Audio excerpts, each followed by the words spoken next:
peux y aller. Merci. Alors, je disais donc tout à l'heure que tout le monde a en mémoire les moments difficiles que notre pays traverse depuis la fermeture de la frontière du Niger. Et j'ai été particulièrement touché par une image que j'ai vue assez récemment, où ce que nous avons de plus important comme ministre au Bénin et comme autorité, c'est déplacé dans une région du Bénin que je pense qu'aucun de ces ministres n'avait peut-être fréquenté avant cette date-là. Parce qu'il fallait trouver une solution de contournement entre griffes à la fermeture de la frontière. Et c'est à ce niveau-là et à ce moment que le poste de douane de Segbana a reçu la visite du ministre d'État en charge de l'économie, accompagné de son homologue, celui en charge des affaires étrangères, accompagné du directeur général du port autonome de Cotonou, de la directrice générale de la douane, du ministre des Affaires étrangères du Nigeria voisin et du gouverneur de l'État de Kebbi State. C'est donc cette petite anecdote qui m'amène à dire que Segbana, peut-être que la plupart des autorités qui y étaient ce jour-là ne connaissent pas personnellement ou physiquement Segbana et que c'était peut-être la première fois qu'ils y allaient.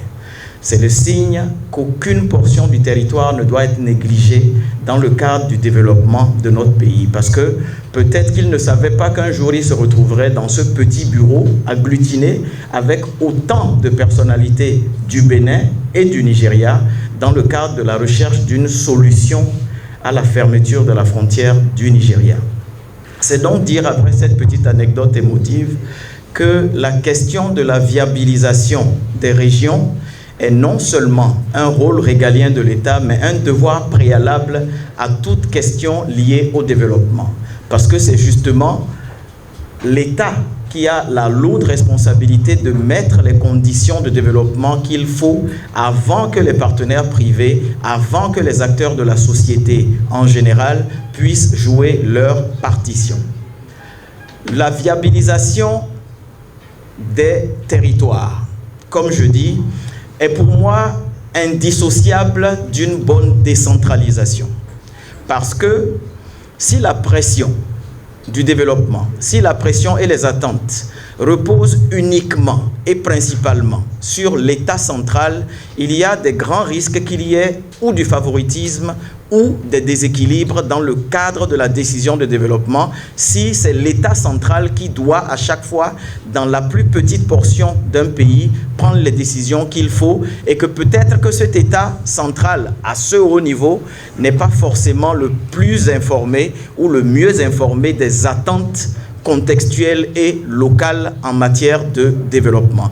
Donc pour moi, la question de la viabilisation des régions doit répondre à un double impératif du rôle prépondérant et régalien de l'État, mais en même temps de la contextualisation du développement.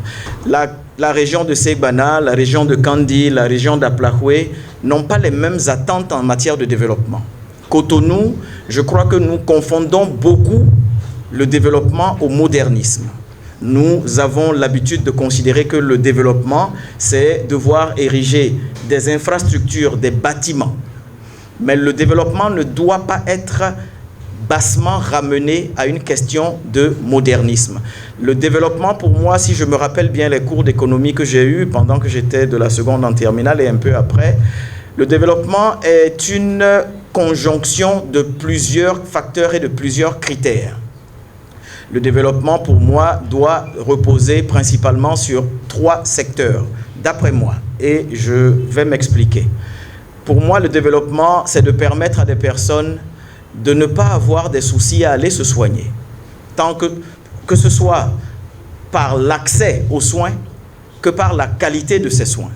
Le développement, pour moi aussi, c'est de ne pas avoir des soucis à s'éduquer, que ce soit tant par l'accès que par la qualité de cet enseignement. Le développement pour moi aussi, c'est de garantir à toute personne l'égal accès à la justice et aussi à une qualité de justice. Je pense que pour ces 3 premiers critères, une fois que ces critères-là seront remplis, la question de la sécurité sera inhérente. La question du développement sera inhérente. Ce n'est pas parce que nous avons des bâtiments administratifs érigés, peut-être dans lesquels 99% de la population n'aura jamais accès, ne va jamais mettre les pieds, que nous sommes une nation développée. Ce n'est pas parce que nous avons des immeubles, ce n'est pas parce que nous aurons des immeubles administratifs. Pour moi, le développement, en majorité, est apporté par la création de la richesse. Si nous n'avons pas ces préalables-là déjà qui sont effectués, je me demande comment la création de richesse pourra être faite dans un environnement qui garantisse à tous l'égalité et l'accès